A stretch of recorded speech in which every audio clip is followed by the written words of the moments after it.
Bonsoir à tous, bienvenue dans votre émission La Réunion Léla. J'ai devant moi un livre, Chômage et précarité, halte aux idées reçues. Et cette phrase n'a pas, au départ, fait beaucoup de créer l'amitié entre Charles Aznavour et la population réunionnaise. Parce que quand il est venu chanter, il a chanté cette phrase, la misère est moins pénible au soleil. Ça a créé la polémique. C'est pas le sujet de la discussion, mais le sujet, ça va être de chômage et précarité. On va en parler avec Georges Harriman, c'est dans Causement Réunionnais.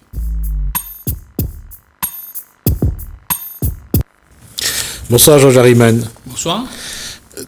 Georges Harriman se rappelle de cette polémique lorsque Charles Aznavour a chanté cette chanson cette phrase en disant que la misère est moins pénible au soleil. Disons que moi, j'ai pas trop ressenti là où on s'est passé. Par contre, quand je suis dans la métropole, mes collègues qui sont en métropole m'ont rappelé que vous êtes à l'aise ici, vous vivez bien. Ouais. Ça a été chanté, donc j'ai repris la même phrase pour faire comprendre à ces gens-là que c'est pas la vie en rose ici à La Réunion, quoi.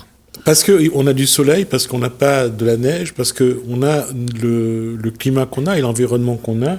Les gens pensent que la vie est meilleure à La Réunion. C'est la vision que certains métropolitains ont de La Réunion. C'est une vision où on est sur les pieds de coco, les doigts croisés sur la plage. Et malheureusement, beaucoup viennent ici en touristes libres que ça coste, mais ils arrivent, sont déçus, quoi. Ils découvrent la réalité. Ouais, et la réalité, parfois, est moins bien qu'on ne le croit. Et la question, là on voit cette livre, Chômage, précarité, halte aux idées reçues. Quand on dit halte aux idées... il y a un fait, on le voit actuellement, on donne les chiffres. Il y a des émissions dans les médias où on dit qu'il y a des chefs d'entreprise qui cherchent des stagiaires, qui cherchent des apprentis, qui cherchent des salariés. Actuellement, je ne sais pas si Georges Harriman entend. Ça, c'est facile. Non. J'ai posé la question. Est-ce que Georges Harriman entend ? J'ai entendu. Voilà. Mais moi, je sais répondre, je peux argumenter. Après vous aurez... Georges Harriman aura tout le temps d'argumenter après.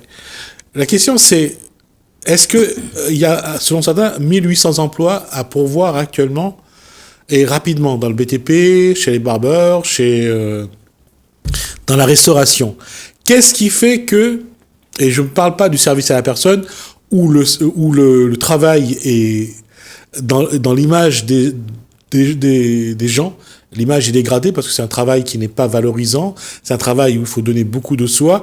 Et là, ce n'est pas quelque chose de très agréable. Donc, il y a des emplois aujourd'hui qui sont à pourvoir. Et on ne trouve pas... Les personnes qui veulent embaucher ne trouvent personne. Alors, qu'est-ce qu'il faut en déduire ? Et qu'est-ce qu'en déduit Georges Harriman ? Je pense qu'il n'y a rien à déduire. Il y a certains patrons qui, aujourd'hui, trouvent un argument de taper toujours sur les plus exposés dans la société.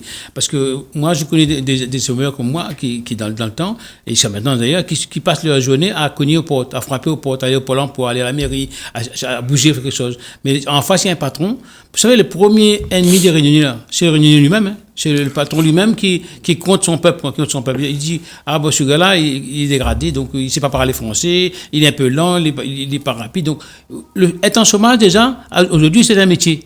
Il faut apprendre à comment demander un emploi, comment s'habiller, comment parler, comment écouter. Déjà, c'est devenu un métier pour les autres. Donc, ça fait des trucs qu'on dit actuellement. Georges Harriman, il faut quand même on est dans une société où il y a une concurrence. Il faut aussi... Non, je suis pas d'accord sur un élément. Pourquoi ? Lorsqu'on veut gagner, on se prépare. Lorsque le matin, on se réveille, il faut se doucher, il faut s'habiller, il faut se mettre en forme, il faut y aller. Non.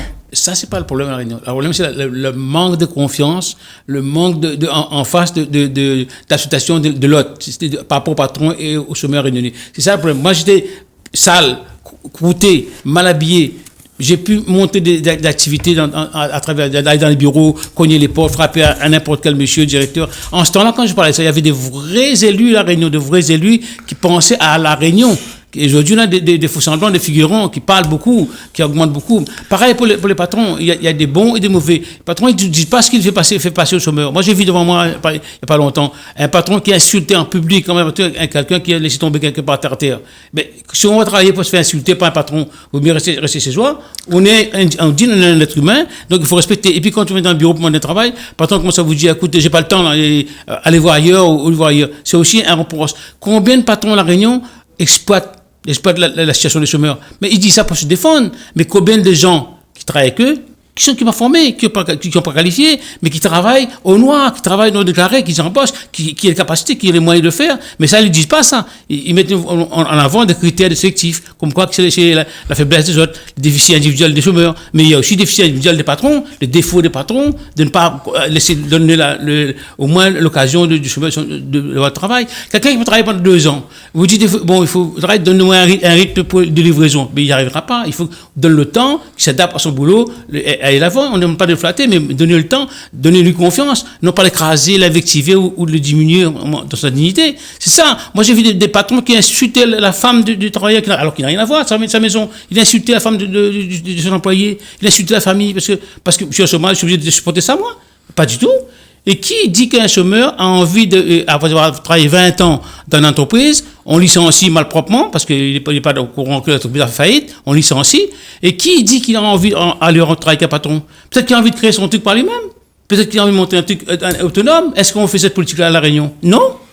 Alors, dans ce cas, aujourd'hui, ce que réclame Georges Harriman, c'est que le patron ait une conduite respectable, tout à fait respectable, envers ses salariés. Et non dominant, et non de position. Moi, je suis le patron, c'est moi qui commande, tu t'écrases, bon, il passe sur le coin, donne-moi la place de passer. Non, il faut ça, moi, je respecte un de l'autre. Et comme ça, on ira loin. Et c'est pour ça que je demande au Pôle emploi depuis X temps, qu'on met en place des comités de rotation Pôle emploi, qu'on met en place le patron face au chômeur qui discute en face. Quand le patron dira que oui, tu n'es pas formé, tu n'es pas qualifié, l'autre pourra répondre pourquoi. L'autre pourra dire pourquoi il n'est pas formé, pourquoi il refuse de travailler, pourquoi il y aura une discussion. Et là, ça va apaiser un peu la tension et ça va mettre de l'ordre. Mais tant qu'il n'y a pas de contact, le chômeur, il va mendier.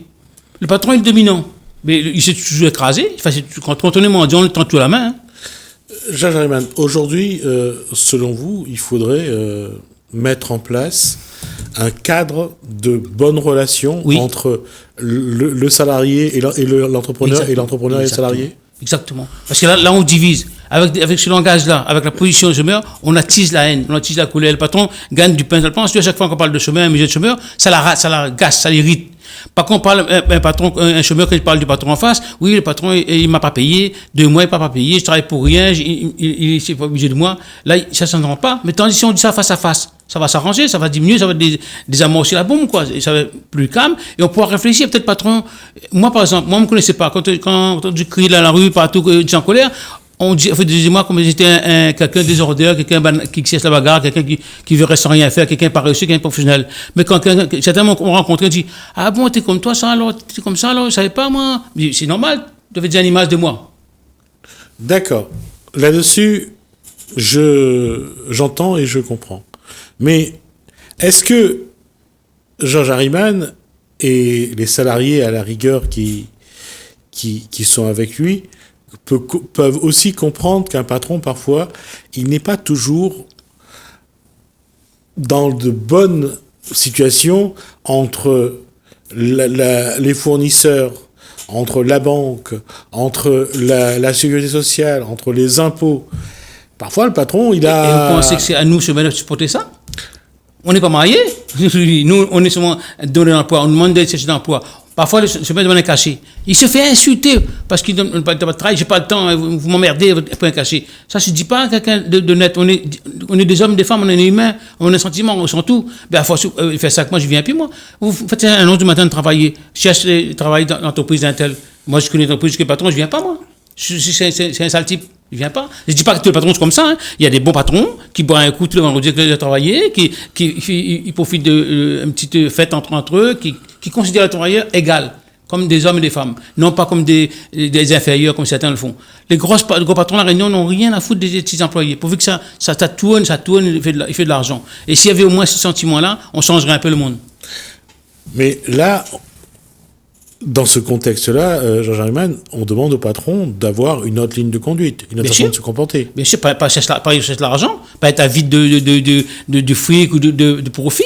Au moins comprendre que les gens ont une situation qu'il faut être ensemble. L'un est pas sans l'autre. Une entreprise ne marche pas sans salarié, d'accord? Oui. Un salarié sans entreprise ne marche pas. Donc, un va sans l'autre. Pourquoi mépriser un? Pourquoi favoriser l'autre? Je vous ai dit une fois, moi, je suis malade. J'ai demandé à mon copain de m'amener au docteur. Je dis, madame le docteur, je ne suis pas bien. Qu'est-ce que le docteur a fait? Il va consulter mon collègue là, et de me consulter. Il dit, écoutez, je vous consulte, vous êtes malade. Et c'est partiellement. Moi, je suis malade et l'État verse du pognon, donne de l'argent au patron. Lui, il n'a pas besoin de l'argent, lui. Il faut aider celui qui a besoin. Et puis là, trouver des solutions, sortir comme un chèque innovation pour que le chômeur aille discuter lui-même le patron, inverser la situation. Le patron a le pouvoir aujourd'hui. Il dit voilà, et un chômeur, il a son bac, il a son diplôme, il vaut tant. Je reviens sur un point. Lorsque l'État aide l'entreprise pour embaucher, c'est pas une bonne chose? Non, la manière que j'ai fait actuellement, il n'y a aucun retour d'investissement. L'État donne de l'argent, l'État ça tombe lui-même. En donnant l'entreprise, j'ai vu ça, je peux porter la preuve à plusieurs personnes, donne de l'argent à l'entreprise pour changer son matériel, et devenir compétent, quoi, être compétitif par rapport aux autres. Dès qu'il a reçu les subventions, qu'est-ce qu'il fait? Il balance le matériel, il met du matériel moderne, il met tout un automate et il balance son employé. Donc l'État paiera le matériel de l'entreprise, il paiera le chômage, le chômage, il n'y aura jamais de retour. Parce que quand on met en place une machine pour remplacer des hommes, il n'y a pas de cotisation, il n'y a pas de pot commun. Hein. C'est les actionnaires qui prennent la richesse, c'est pas l'État. Alors, on va poser. Je vais être malicieux dans ma façon d'être. Demain, Georges Harriman est patron. Disons que j'étais sans travailler. Moi, dans l'état que vous me voyez aujourd'hui, j'ai eu la chance de faire travailler en tant que chômeur, de faire travailler 300, 400 personnes de Salazie jusqu'à Saint-Joseph. Donc, j'étais comme un patron. Et pourtant, j'étais chômeur. Et pas pour ça que je suis mal vu. Je sais ce que c'est avoir des hommes, avoir des humeurs, avoir des malentendus entre personnel. Je dirigeais l'association comme l'entreprise. Il y avait 300 personnes. Il y avait des emplois jeunes, des CEC, des CES, des boss locales pour l'emploi. J'ai fait bouger je vous dis, de Salazie, à Elbourg, jusqu'à Saint-Joseph. 400 personnes. Pas pour ça, je m'en veux. Si j'avais été patron, au moins, moi, j'étais content de voir les gens gagner peut-être régulièrement certaines sommes et non pas augmenter ma poche, monter, pas devenir obèse après de l'argent. Oui, mais la question reste la question ne change pas. C'est qu'aujourd'hui, c'est le salarié qui cherche un emploi, c'est pas le patron. Mais justement, le salarié, il peut apporter ce patron. Parce que parfois, moi un patron dit, demain matin, je vais ouvrir un magasin. Ce magasin peut marcher sans salarié. Il va vendre, il va acheter lui-même, il va tout lui-même, il faut prendre un salarié. Donc il a autant besoin de salarié que le salarié a besoin de lui. Lui, le patron, il a l'argent créé, mais le salarié peut en montrer, faire la gestion, l'accompagner, faire tourner l'entreprise. C'est salarié que ton entreprise, c'est pas le patron. Lui, il dirige. Je suis d'accord avec ce que vient de dire Georges Harriman, mais la question est que le patron est en position de force dominante. Ouais. Il restera, mais à condition, il garde un peu de conscience professionnelle, les gens respectent un peu les gens, admirent. Pas parce qu'on a de l'argent qu'on peut se faire de marcher sur les gens, de faire pipi sur les gens. Pas parce qu'on est riche, non.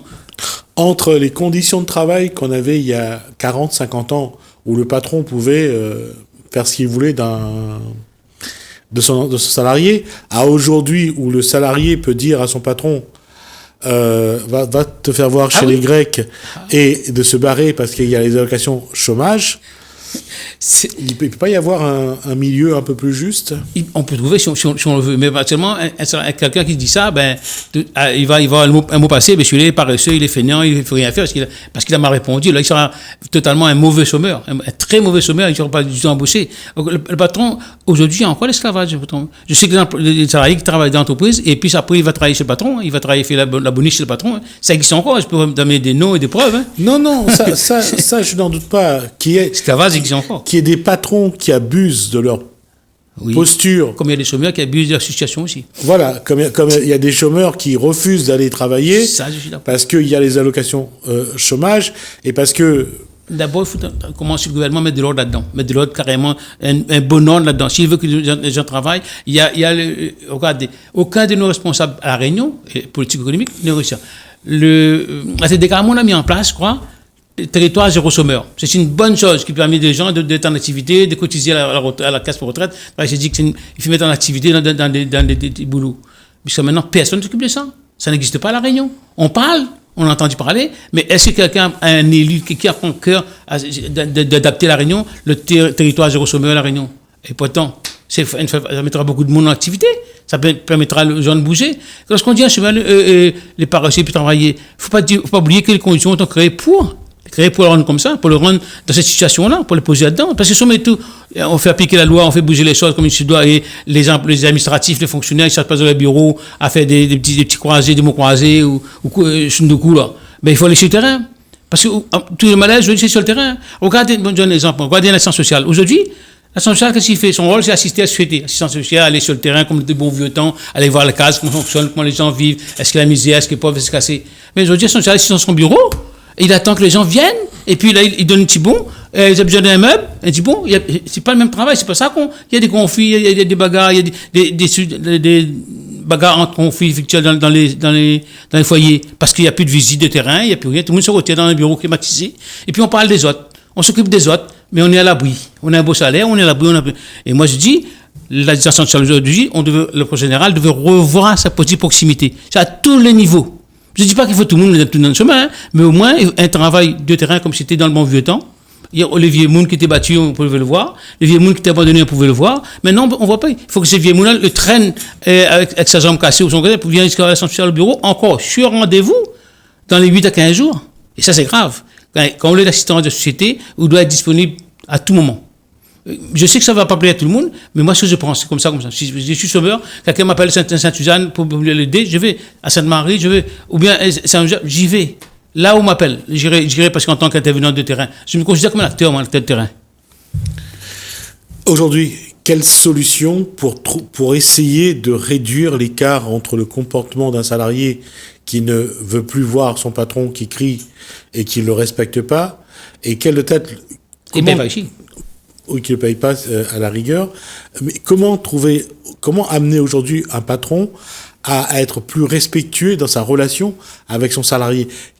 C'est quelque chose que... Organiser des confrontations, organiser des séminaires, au lieu de faire venir des gens ailleurs, faire de la publicité pour la Réunion, prenez cet argent-là, investissez la Réunion, mettez les gens en contact et discussion, puis ça va désamorcer beaucoup de sens social et ça va amener les gens à mieux comprendre son prochain, son vis-à-vis. Et c'est ça qu'il faut faire. Mettez en contact, créer les bonnes communications entre ces gens-là. Non pas compter deux mondes. Un monde qui travaille, un monde qui ne travaille pas. Un monde patron et un monde pauvre et paresseux. Mais comment, dans ce cas-là, aujourd'hui, faire en sorte que le salarié retrouve l'envie, parce que là aussi, il faudrait peut-être faire des stages de motivation, de réinsertion, d'énergie. Pour moi, ça c'est la bêtise. Il faut mettre le gars dans son activité et le suivre pendant qu'il est en activité. Non pas mettre dans une classe d'initiation. Non, faut traiter. Le chômage n'est pas un handicap. Il n'est pas un handicap social. Il n'est pas un handicap physique. Il est un homme comme tout le monde.